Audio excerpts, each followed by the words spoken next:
భార్య పుట్టినరోజుకి వెళ్ళి జైలు కొట్టారు, కేకు ముక్కలు పోసి ఆవిడ తినిపించారన్న సంగతి నేనైతే చూడలేదు. మీరైతే విలేకరులుగా మీరు చెప్తున్నారు కాబట్టి ఈ రాష్ట్ర డీజీపీ ఖచ్చితంగా ఆయన కాకి యూనిఫామ్ వేసుకుని ఒక శాసనసభ్యుడు శ్రీమతి పుట్టినరోజు వేడుకల్లో ఆనంద పరవశులై పాల్గొని కేకులు కోసి ఆవిడకి పెట్టి జేజేలు పలికిన మాట మీరు వీడియో చూస్తే కనుక చర్యలు తీసుకోకుండా ఉంటే ఇక మీ డీజీపీ గారి విఘ్నతకి వదిలేస్తున్నాం. మా చిల్లూరుపేట నియోజకవర్గంలో నాదెండ్ల మండలంలోని జంగాలపల్లి అనేటువంటి ఒక విలేజ్లో మా నాయకుడు సీతారామరెడ్డి గారికి రీసెంట్గానే యాక్సిడెంట్ వల్ల కొంచెం కాలు తనకి ఇబ్బంది అవుతే వెళ్ళి వారిని పరామర్శించి వారి కుటుంబ సభ్యులతో కాసేపు ఉన్నటువంటి మా మండల నాయకులందరూ కూడా అక్కడ వారి ఇంటికి రావడం, అక్కడ వారిని పరామర్శించి మంచి చెడ్డలు మాట్లాడుకొని బయలుదేరి మళ్ళా అక్కడి నుంచి ఎడ్లపాడు మండలానికి ఇంకో కార్యక్రమం ఉంటే వెళ్ళేటువంటి దిశగా మేము వెళ్తూ ఉన్నాం. ఆ కార్యక్రమం అయిపోయి బయటకు వచ్చి కారెక్కుదామనే లోపు చుట్టూ ఈ రూరల్ సిఐ సుబ్బనాయుడు గారు, అక్కడ ఉన్నటువంటి నాదెండ్ల ఎస్ఐ గారు, వాళ్ళ సిబ్బంది అంతా కూడా ఒక్కసారి చాలా ఎంబ్రాజింగ్గా అక్కడంతా కూడా గుమిగూడి చాలా హడావిడి చేస్తూ ఉన్నారు. నేను కారెక్కుదామని వచ్చినటువంటి నేను ఏమైందండి, ఏంటి, ఎందుకు ఇంత ఎంబ్రాజింగ్గా ఇలాంటి అట్మాస్ఫియర్ని క్రియేట్ చేస్తున్నారు, ఏమైందని చెప్పి వారిని అడగడం జరిగింది. మా ఫాలోవర్ అయినటువంటి శ్రీకాంత్ రెడ్డిని తీసుకువెళ్ళడానికి వచ్చాము అని చెప్తా ఉన్నారు. ఏం కేసు ఏంటి అని చెప్పి మాట్లాడుతూ నేను కారెక్కుతాను. ఏం కేసు ఏంటంటే ఏవో కేసులు ఉన్నాయి, చెప్పాలా మీకు, ఉన్నాయి కేసులు ఉన్నాయి, ఎఫ్ఐఆర్లు ఉన్నాయి, ఇంకేవో ఉన్నాయి, మేము తీసుకెళ్ళాలి, అరెస్ట్ చేయాలి అని చెప్పి మాట్లాడుతాం. సరేనండి, అలా ఏమన్నా ఉంటే మేమందరం కూడా వస్తాము, మా నాయకులందరూ కూడా ఉండి మేమందరం కూడా వస్తాము. ఏం కేసు ఏంటి దాని వివరాలు ఇవ్వండి, ఖచ్చితంగా అట్లాంటిది ఏమన్నా ఉంటే ఖచ్చితంగా వస్తాం. మీరు ఇప్పటి వరకు ఎన్ని అరెస్టులు చేయలేదు, చిల్లూరుపేట నియోజకవర్గంలో ఎంతమందిని జైలు పాలు చేయలేదు, మీరు చేసేవి ఎక్కడ కూడా మీరు చేయాల్సినటువంటి ఇల్లీగల్ కేసులు మీరు కట్టారు, మీరు చేయాల్సినటువంటి అరెస్టులు చేశారు, జైలుకి ఇవ్వాల్సినవి మీరు చేస్తూనే ఉన్నారు, మేము కూడా చూస్తూనే ఉన్నాం.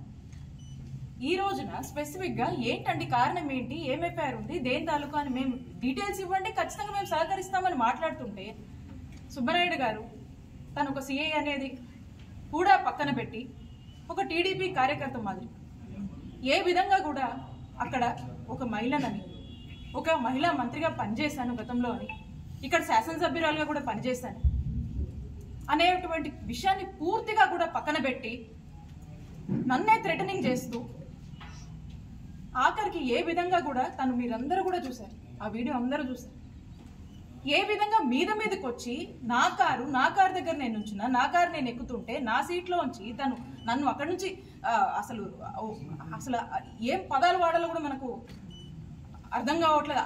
అలాంటి బిహేవియర్, అలాంటి నేచర్ని తను ప్రదర్శించి ఒక మహిళ అనే మినిమం కర్టసీ కూడా మర్చిపోయి అతను మీదికి వచ్చి ఏ విధంగా నన్ను ఇబ్బంది పెట్టి కారు నుంచి బయటికి లాగేటువంటి ప్రయత్నం చేశారో మీరు అందరూ కూడా చూశారు. నాకు ఒక పోలీస్ ఆఫీసర్, యూనిఫామ్ లో ఉన్నటువంటి పోలీస్ ఆఫీసర్ అనేటువంటి గౌరవం నాలో ఉండి, నాలో కల్చర్ ఉండి, నాలో ఒక రెస్పెక్ట్ ఉండి అప్పటికి నన్ను నేను రిస్ట్రైన్ చేసుకొని నేను గౌరవప్రదంగానే నేను అప్పటికి నేను కన్వే చేస్తున్నా కూడా మరి వినకుండా ఏ విధంగా సిఐ గారు మితిమీరిపోయి ఏ విధంగా ప్రవర్తించారో అందరూ కూడా చూస్తూ ఉన్నారు. ఖచ్చితంగా రాష్ట్ర ప్రజలు అన్ని గమనిస్తున్నారు, అందరికి కూడా అర్థమవుతా ఉంది. కాబట్టి ఎక్కడా కూడా మీరు ఇవి చేసినా ఇంకా ఇన్ని మీరు ఇబ్బంది పెట్టినా నేను మీకు కనబడొద్దు, నేను ఈ నియోజకవర్గంలో తిరగొద్దు, ఇదే మీ కాన్సెప్ట్, ఇదే ఇక్కడ కనబడొద్దు, ఇక్కడ ఉన్నటువంటి వైఎస్ఆర్ కాంగ్రెస్ పార్టీ కార్యకర్తలకు భరోసాని ఇవ్వద్దు, వాళ్ళకు అండగా ఉండొద్దు అనేటువంటి ఒక కుట్రలో భాగంగానే మీరు ఇవన్నీ చేస్తున్నారని స్పష్టంగా అర్థమవుతుంది. అయినప్పటికీ కూడా మేము ధైర్యంగా ఉంటాము. మా వైఎస్ఆర్ కాంగ్రెస్ పార్టీ యొక్క కార్యకర్తలు వాళ్ళంతా మా పార్టీ కానీ మేము కొన్ని సిద్ధాంతాల్ని, మా నిజాయితీని, మా కష్టాన్ని నమ్ముకొని ఉన్న వాళ్ళం. కాబట్టి మీరు ఇలాంటి ఎన్ని చేసినా కూడా మేమేం భయపడము, మేము పోరాడతాం. రాష్ట్ర ప్రజలు అన్నీ గమనిస్తున్నారు. సరైన రోజు సరైన సమయం వచ్చినప్పుడు ఇవన్నీ కూడా ప్రజలు ఆలోచిస్తారు, దాని తగ్గట్టే పరిణామాలు ఉంటాయి అని తెలియజేస్తున్నారు. 12:45 1 గంట దగ్గర నుంచి అతని జీప్లో ఎక్కించుకుని వెళ్ళారు శ్రీకాంత్ని. ఇంతవరకు డివైఎస్పీ నరసరావుపేటలో ఉన్న ఆయన ఫోన్ ఎత్తడు, ఎస్పీ గారు ఫోన్ ఎత్తడు, కానిస్టేబుల్స్తో మీటింగ్లో ఉన్నారని చెప్తారు. వారి కింద వారికి సహాయకులుగా ఉన్న ఎస్పీ సహాయకులు, సిఐ ఫోన్ ఎత్తడు, ఎక్కడున్నాడో తెలియదు. ఇంతవరకు ఏ స్టేషన్కి తీసుకెళ్లలేదు, ఇంతవరకు అరెస్టు చూపించలేదు. పోలీసులు గనక చట్టాన్ని వారి చేతిలోకి తీసుకునే పరిస్థితి ఈ రకంగా దుర్మార్గంగా ప్రవర్తిస్తే గనక ఖచ్చితంగా మేము రేపు ఉదయం న్యాయమూర్తిని ఉన్నత న్యాయస్థానాలని మాత్రం తలుపు తడతాం ఖాయం. ఈ పోలీస్ చర్యల మీద నీ మీద అసాల్ట్ కేసు పెడతా, మీరు విన్నారు. అవసరమైతే అసాల్ట్ కేసు పెడతా అంట రజనమ్మ గారి మీద. ఆవిడ కారులో ఆవిడ కూర్చుని ఉంటే ఆ డోర్ లాగి ఆవిడ్ని బయటికి లాగుతాడు. మహిళ అనేటువంటి విచక్షణ లేకుండా ఎలా పడితే అలా ప్రవర్తిస్తాడు, మీదకు వస్తాడు. మన ఇంట్లో ఆడవాళ్ళు లేరా? ఇంట్లో తాడి కట్టిన వాళ్ళు లేదా? జన్మనిచ్చిన వాళ్ళు లేదా? తోడబుట్టిన వాళ్ళు లేరా? ఎలా పశువులాగా ప్రవర్తిస్తాం?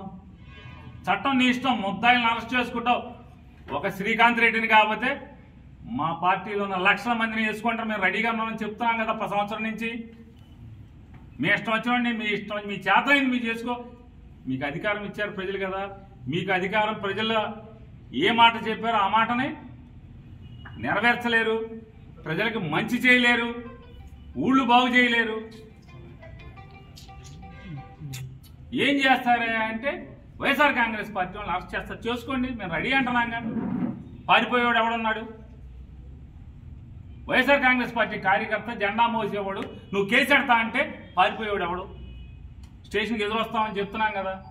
కాకపోతే పద్ధతిగా చట్టం మేరకు చట్టానికి లోబడి ఎందుకు నన్ను అరెస్ట్ చేస్తున్నావు, నేను ఎందుకు పోలీస్ స్టేషన్కి రావాలి, నా మీద కేసు ఏంటి, ఏ సెక్షన్లతో ఎఫ్ఐఆర్ నమోదు చేశావు, నా మీద ఎవడు ఫిర్యాదు చేశాడు, ఫిర్యాదు సారాంశం ఏంటి, ఏ రకంగా నేను చట్టానికి లోబడి నేరానికి చేసినట్టుగా నా మీద అభియోగాలు నమోదైనవి నాకు చెప్పాలి కదా. ఇది చట్టం చెప్తుంది కదా. ఏమీ చెప్పకుండా రాక్షస రాజ్యంలాగా ఒక మహిళా మాజీ మంత్రిని డోరు పట్టుకుని నువ్వు కారు దిగని చెప్పని కారులోంచి బయటికి లాగుతావు. వాళ్ళ అతని తీరు, అతని ప్రవర్తన ఈ జిల్లా ఎస్పీ గారిని అలాగే ఉన్నతాధికారుల్ని, అతని పైన ఉన్నటువంటి ఉన్నతాధికారులను కూడా మీరు ఒక్కసారి చూడండి. మీ అధికారి ఎవరైతే సుబ్బనాయుడు ప్రవర్తించినటువంటి తీరు సభ్య సమాజం లేదా మీ అంతరాత్మ, ఎస్పీ గారు మీ అంతరాత్మ మీరు ప్రశ్నించుకోండి. కరెక్ట్గా ప్రవర్తించాడా? ఒక మహిళ పట్ల ప్రవర్తించే తీరాది మీ ఇష్టం. మీరు ఎవరిని కావాలంటే వాళ్ళని మీ ఇష్టం వచ్చిన కేసులు కడుతున్నారు, లోపల వేసుకుంటున్నారు కదా, అందరం సిద్ధమే అంటున్నాం కదా. దడిచేది ఎవడున్నాడు? ఒకటి మీద అప్పటికప్పుడు 10 ఏళ్ల క్రితం, 15 ఏళ్ల క్రితం, 5 ఏళ్ల క్రితం, 7 ఏళ్ల క్రితం జరిగిన సంఘటనలుగా చెబుతూ కథలల్లుతూ ఎఫ్ఐఆర్లు రాస్తున్నారు కదా. అరెస్ట్ చేస్తున్నాం, జైలుకి వెళ్తాం, బెయిల్కి తెచ్చుకుంటున్నాం, బయటకు వస్తున్నాం, మళ్ళీ మా పని మేము చేసుకుంటున్నాం కదా, మా జెండా మేము మోస్తున్నాం కదా. చంద్రబాబు నాయుడు, పవన్ కళ్యాణ్ లేదా లోకేష్ వాళ్ళని సంతృప్తి పరచడానికి మీరు ఎన్ని కేసులు పెట్టినా తగ్గేది ఎవడు లేదు కదా. కాకపోతే ఇక్కడ ఆక్షేపణీయం, అభ్యంతరకరం ఏంటంటే ఒక మహిళా మాజీ శాసనసభ్యురాలు, మహిళా మాజీ మంత్రి పట్ల, మరీ ప్రత్యేకించి ఒక మహిళ పట్ల ప్రవర్తించే తీరా పోలీసు అదేం చెప్తున్నాను. ఇది అతన్ని ప్రశ్నిస్తున్నాను లేదా అతని